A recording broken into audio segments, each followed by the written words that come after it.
journal. Geneviève Pognon. Madame, Monsieur, bonjour et merci de nous rejoindre à l'heure du journal de la mi-journée. Au sommaire, première à se lever, dernière à se coucher, nos mères. Elles sont à l'honneur chaque dernier dimanche du mois de mai, une manière de leur témoigner la reconnaissance pour le rôle qu'elles jouent dans la cellule familiale. Le portrait de Dame Mémé Essi à suivre dans ce journal. Lutte contre les litiges fonciers au Togo, des opérations d'enregistrement des parcelles de propriété démarrent ce lundi dans les communes Golfe 2 et 4. L'invité du journal Amouzou Eyabané, chef division évaluation et gestion cadastre à l'OTR, donne des précisions dans cette édition. Une autre journée, celle de l'Afrique, observée hier 25 mai. Elle célèbre la fondation de l'Organisation de l'Unité africaine OUA, aujourd'hui UA, l'Union africaine. Et puis la rubrique bien-être de ce dimanche aborde les bienfaits du thé.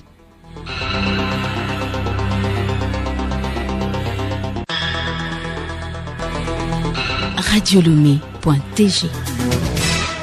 Une fois encore, bonjour. Les perturbations en énergie que connaît le Togo et les autres pays de la sous-région sont causées par la pénurie du gaz naturel. C'est ce qui ressort hier des échanges entre la ministre en charge de l'énergie et la presse.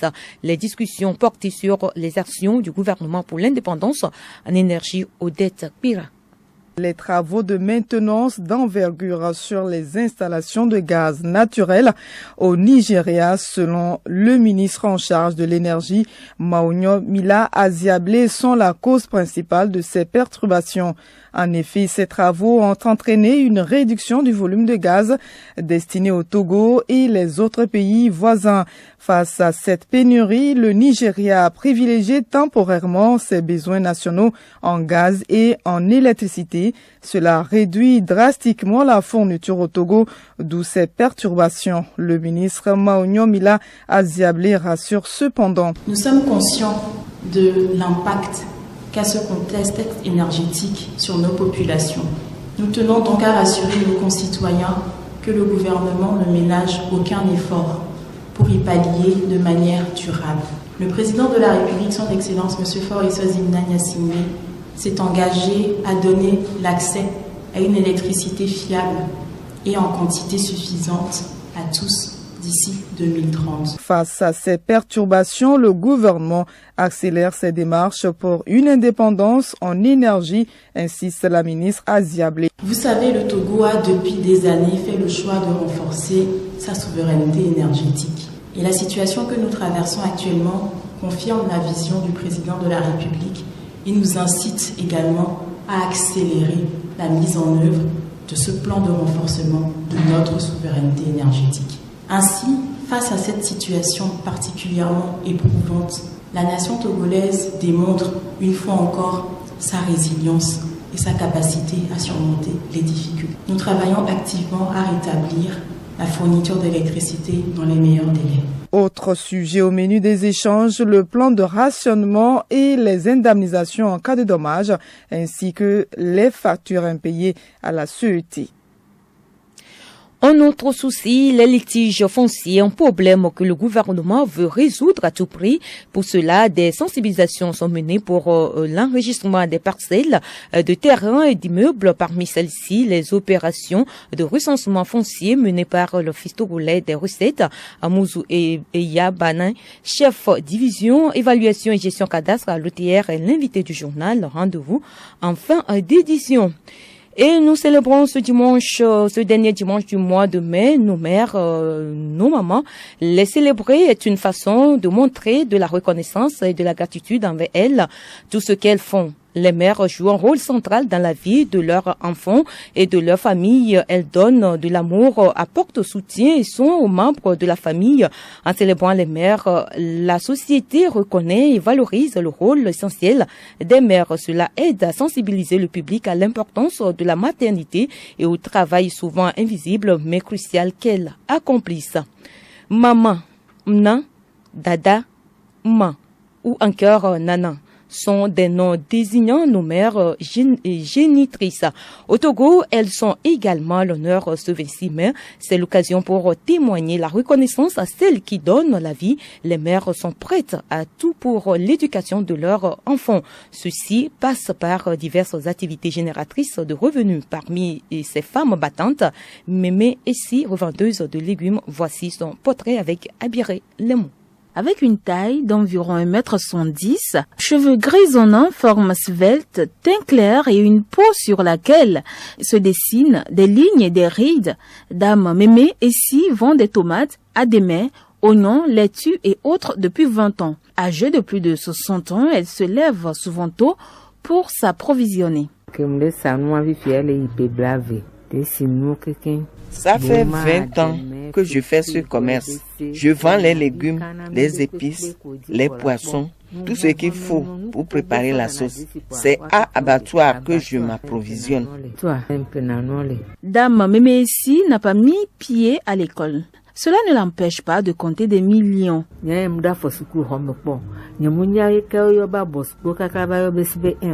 Moi, je n'ai jamais mis pied à l'école.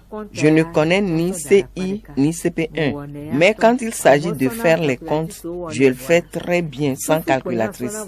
C'est l'intelligence que j'utilise. Je le fais mieux que celui qui utilise la calculatrice.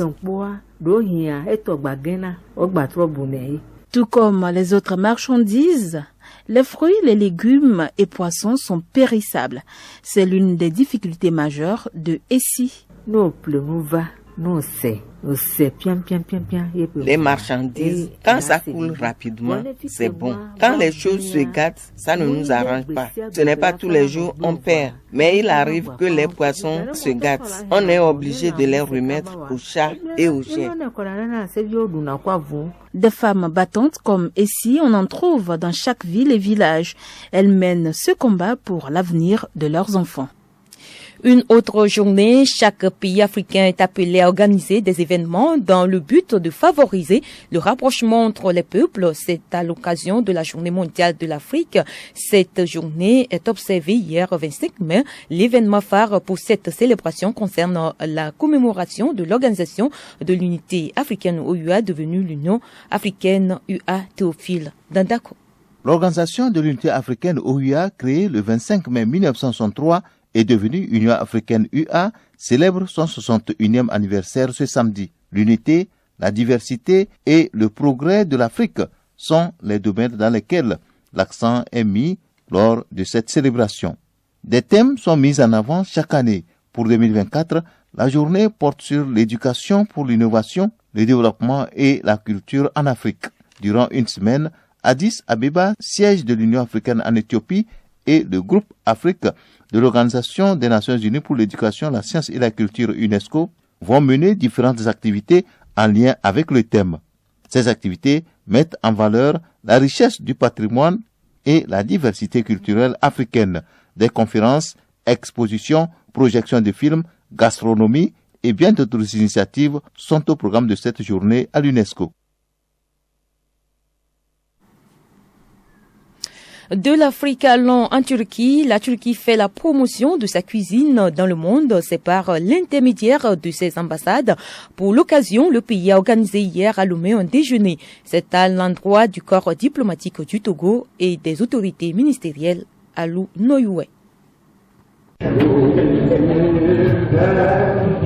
Plongé dans la mélodie turque dans une salle décorée aux couleurs rouges et blanches du drapeau turc, les invités savourent les plats turcs. Madame Mouteber Kilic, ambassadrice de la Turquie au Togo, explique l'intérêt de ce déjeuner. Cette semaine, 21 au 27 mai 2024, c'est la semaine de la cuisine turque qui est célébrée partout dans le monde par le biais des représentations diplomatiques de la République de Turquie. Dans ce cadre, nous avons organisé un déjeuner à la résidence de la République de de Turquie ici au Togo à Lomé. Nous avons invité donc le corps diplomatique, des amis togolais et africains. Et cette année, le thème spécial de la semaine de la cuisine turque, c'était la cuisine de la région égéenne qui est sur la partie ouest. Cette cuisine est symbolique des mets très légers à base des légumes qui sont préparés avec de l'huile d'olive et des ingrédients naturels comme par exemple la soupe de tarhana qui se prépare en été dans cette région, qu'on fait sécher les ingrédients, par exemple les tomates, les poivrons et autres au soleil et qu'on consomme à l'automne ou en hiver en faisant bouillir avec de l'eau, avec un peu d'huile et c'est très bon, c'est très sain. On essaie d'avoir des mets qui sont très sains, sans déchets et recyclables. Les invités, visiblement satisfaits, se prononcent. La cuisine turque était bonne, super. Avec leur café aussi qui a été impeccable. J'ai adoré. On a découvert une palette de plats emballés dans des fleurs d'olivier. C'était excellent, vraiment pour tous les goûts. C'est une cuisine qui est très fine aussi. Connaître la culture des autres à travers sa gastronomie et sa culture. La cuisine n'est pas très familière pour moi, mais par contre j'ai beaucoup apprécié les plats de canapé, les plats frais. Tous ces frais, on sait que vraiment c'est très délicieux. En même temps, on essaie d'apprécier d'autres saveurs pour intégrer le monde occidental. Franchement, c'est une très très grande ouverture. L'ambassadrice Mouteber est aussi ravie du succès de ce déjeuner. C'est vraiment ravi de voir nos amis togolais, africains et autres qui sont venus nous rendre visite à la résidence. J'ai vu qu'ils étaient vraiment intéressés à découvrir la Turquie, non pas uniquement à travers le voyage touristique, mais aussi des saveurs de la mer et de la région égéenne. La culture, c'est aussi savourer et apprécier à sa juste valeur la cuisine d'autrui. La rubrique bien-être de ce dimanche évoque les bienfaits du thé et c'est avec Angèle Moutondi. Utilisé d'abord comme plante médicinale, le thé est aujourd'hui la deuxième boisson la plus consommée au monde après l'eau. Il présente de multiples vertus pour la santé grâce à ses nombreux composés bioactifs. Parmi ses effets bénéfiques, il abaisse la mortalité cardiovasculaire, c'est-à-dire la diminution du cholestérol et la dilatation des artères. Le thé diminue aussi le risque de diabète, consolide les os et améliore l'arthrose. Il freine les maladies neurodégénératives et prévient les cancers de poumons, sein, prostate et peau. Le thé renforce aussi l'immunité et possède des qualités antibactériennes et anti-inflammatoires tout en améliorant la circulation sanguine. Ses effets protecteurs sont surtout dus à la richesse et à la diversité de ces antioxydants, des substances qui agissent comme bouclier contre l'altération et le vieillissement des cellules provoquées par le stress, la consommation du tabac, la pollution et les rayons du soleil. Boire alors plusieurs tasses de thé par jour serait donc bénéfique pour la santé. Vous pouvez boire du thé vert à tous les moments de la journée, le matin pour faire le plein d'énergie, après les différents repas pour mieux digérer, en journée pour vous accorder une pause et même le soir pour vous détendre. Le journal Geneviève Bognon. Actualité internationale au Mali, un communiqué très critique vis-à-vis de la junte publié vendredi n'est pas passé inaperçu, notamment car il émane du M5 RFP, le mouvement politique du Premier ministre Choguel Maïga. Les partisans du chef du gouvernement s'opposent notamment à un éventuel maintien des colonels au pouvoir plusieurs années supplémentaires. Le président sénégalais Bassirou Diomaye Faye est rentré hier de Guinée où il a passé 2 jours et a été reçu par le président guinéen de transition, le général Mamadi Doumbouya. Une visite qui est la suite d'une longue tournée régionale entamée depuis son élection le 24 mars dernier. Et puis, nous l'annoncions plus haut, les litiges fonciers, un problème que le gouvernement veut résoudre à tout prix. Pour cela, des sensibilisations sont menées pour l'enregistrement des parcelles du terrain et d'immeubles. Parmi celles-ci, les opérations de recensement foncier menées par l'Office togolais des recettes. Amouzou et Yabané, chef division évaluation et gestion cadastre à l'OTR, est l'invité du journal. Il est au micro de Léontine à Toguimon. Tout simplement, le foncier, c'est la terre, c'est l'ensemble de nos parcelles, c'est l'ensemble de nos bâtiments, etc. Qui peut se dire qu'il est propriétaire d'un foncier? Tout part de la parcelle. Au Togo, la terre appartient aux collectivités coutumières. L'État lui-même, il n'est pas propriétaire, il en achète. C'est la loi qui régit le foncier chez nous. Maintenant, si vous disposez d'une parcelle, c'est en raison du fait que vous êtes une collectivité coutumière ou vous avez acquis la parcelle auprès de la collectivité que vous avez alors immatriculée en votre nom. Pour l'État, il y a aussi des domaines fonciers de l'État. Ça peut être naturel, ça peut être aussi, je ne sais quoi, artificiel. Nous pouvons prendre par exemple les emprises des rivières, de la mer. L'emprise qui va jusqu'à 100 mètres au niveau des bords, c'est une partie où un particulier ne pourrait pas s'approprier. C'est pour l'État, d'après le code foncier et domanial. Donc les terres sont quand même classifiées, ce qui pourrait appartenir aux particuliers, tout comme ce qui pourrait appartenir à la personne publique. À quel moment on peut dire qu'on est détenteur d'un titre foncier? C'est lorsque vous avez soumis une demande d'immatriculation foncière à monsieur le conservateur de la propriété foncière. Pour dire simple, dans un premier temps, vous constituez le dossier, vous payez les frais qu'il faut. Les frais sont en fonction de votre parcelle. Et lorsque votre dossier est accepté, votre demande sera publiée par la suite au journal officiel de la République togolaise. Après la publication, le bornage contradictoire sera fait. Et après le bornage contradictoire, on revient à une dernière étude de cohérence ou de concordance. Bien entendu, du côté du cadastre, la parcelle sera sécurisée. Aujourd'hui, les choses sont digitalisées. Donc, lorsque toute l'étude là, après le bornage contradictoire est satisfaisante, le conservateur crée le titre foncier et on vous délivre un document qu'on appelle copie du titre foncier. Le titre foncier lui-même, c'est un numéro qu'on ouvre dans les livres fonciers qui sont au niveau de la conservation foncière.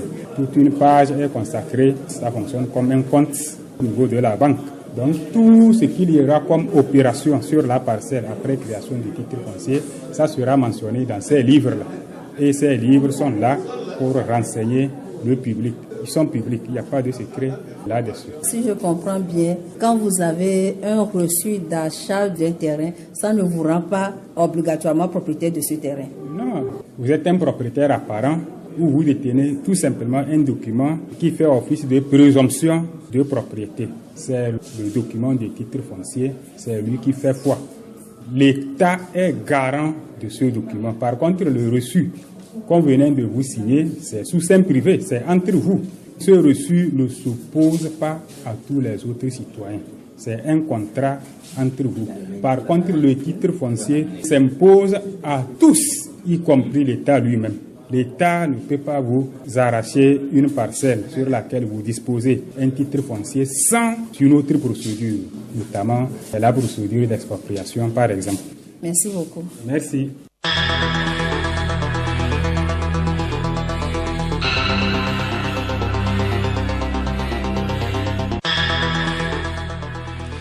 Ainsi s'achève cette édition. Merci de votre fidélité d'écoute. Merci également à toute l'équipe qui l'a réalisé. Vous suivrez tout juste après moi le journal des sports avec Sibi Lawson. Avant de nous quitter, le rappel de quelques articulations qui l'ont meublé. Première à se lever, dernière à se coucher. Nos mères, elles sont à l'honneur chaque dernier dimanche du mois de mai. Une manière de leur témoigner la reconnaissance pour le rôle qu'elles jouent dans la cellule familiale. Vous avez suivi le portrait de Dame Mémé Essi dans ce journal.